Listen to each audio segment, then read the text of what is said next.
Hi, it's Maury Moe, and today I'm going to talk about Luke Skywalker and Ben Solo's relationship in the new Star Wars novel, Shadow of the Sith. As always, I'll add links to my blog post on this subject at maurymoe.com and links to where you can go to get the book for yourself. This novel, that takes place after Return of the Jedi when Ben is 16 years old and Rey is 6, highlights Luke Skywalker's growing problems with the Jedi concept of attachment. We see several moments of Luke Skywalker struggling with his feelings towards family and friends. More importantly, we can see how his acceptance of this doctrine is impacting his nephew Ben Solo for the worse. So Part 1, Shadow of the Sith shows Luke struggling with family. In this Shadow of the Sith excerpt that I'm showing on here, Lando Calrissian muses on Luke Skywalker's relationship to family. While Lando is aware that Luke sympathizes and misses his friends, he also knows that Luke seems to have difficulty with the concept. And this is rather interesting, because when we left Luke, Leia, Han, and Lando in Return of the Jedi, it all seemed quite simple. Luke was able to reach through to his father, Anakin Skywalker, through his familial connection and love for him. Unlike Obi-Wan Kenobi, who became convinced there was no good left in his friend, Luke did not stop believing in his father.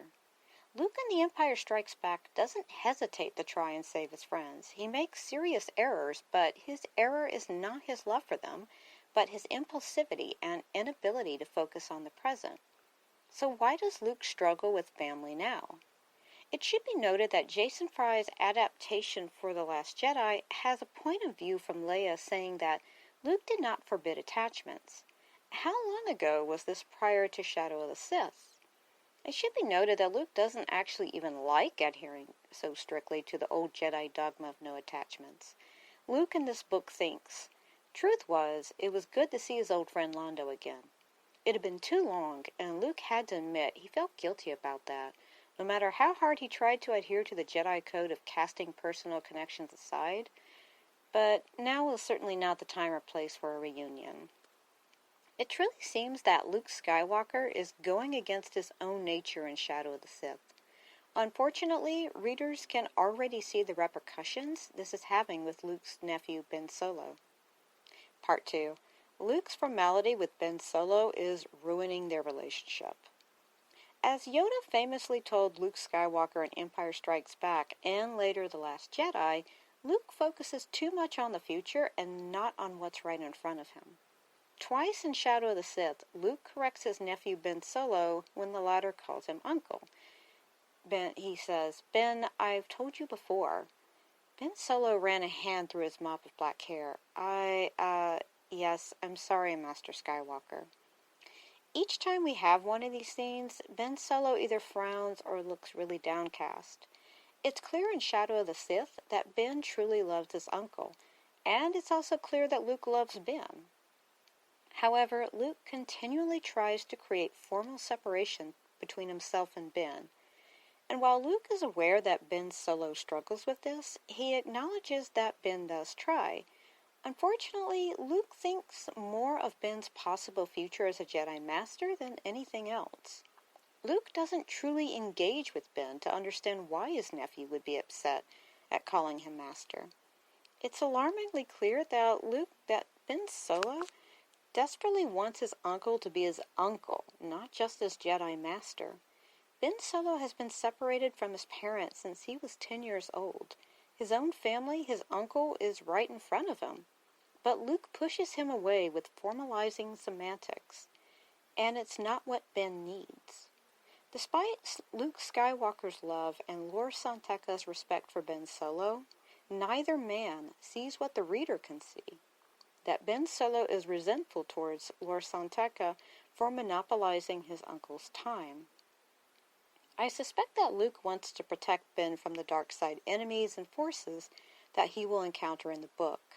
However, Ben Solo likely remembers how he used to travel with Luke and Lor San Tekka, and now he is being excluded from their adventures.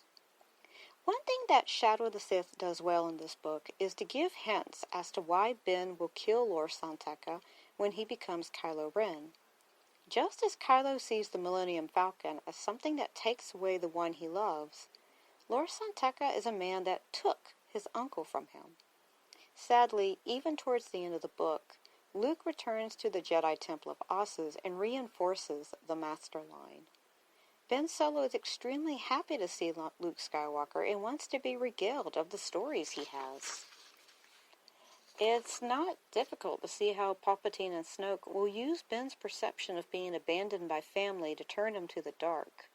Luke Skywalker means his nephew no harm, and it's clear that he loves him, but he cannot see how his adherence to the Jedi dogma of no attachments is hurting both of them.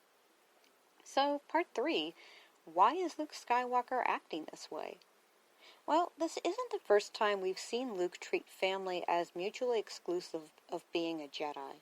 In the Book of Boba Fett, Luke Skywalker tells Grogu he must choose between his father Din Djarin and being a Jedi. He frames it in terms of Grogu's longevity. If Grogu trains now, he may never see his father again, and Din's life is much shorter than his son's life. Luke is gently encouraging Grogu to spend time with his father. Perhaps he's thinking of his own father, Anakin, here. Luke also seemed uncertain about how to train Grogu in the Jedi way with Ahsoka. I've wondered before if Luke's decision to adhere to the doctrine of no attachments comes from speaking to her, but it's unclear. Why, then, does Luke Skywalker go against his own unique good instincts regarding family? My theory is that his decision has been influenced by his relationship to Leia. Leia stops her training as a Jedi when she has a vision of her future son dying. In The Rise of Skywalker, Leia tells Rey that Luke was disappointed. I can't help but notice that in the brief insight into Luke and Leia's training, Luke never insists that Leia call him Master. Their training seems to be exactly that of a brother teaching his sister something new like a sport, not a formalized Master-Padawan relationship. Perhaps Luke's enforcement of old Jedi dogma that works against his own instincts is a reaction to his sister's decision to forego being a Jedi and be a mother and wife. She said that Luke was disappointed. What did that look like for Luke? Hopefully Beth Revis's upcoming book, The Princess and the Scoundrel, will give us further insights into Luke and Leia's relationship after Return of the Jedi. I will put a link below to where you can order that book that should come out in the month of August. And hopefully we may get to see if indeed there was a rift between Luke and Leia over Leia choosing not to become a Jedi. Maybe this causes a reaction for Luke that makes him want to distance himself from family. What do you think? Let me know in the comments below, and have a great day, and may the Force be with you.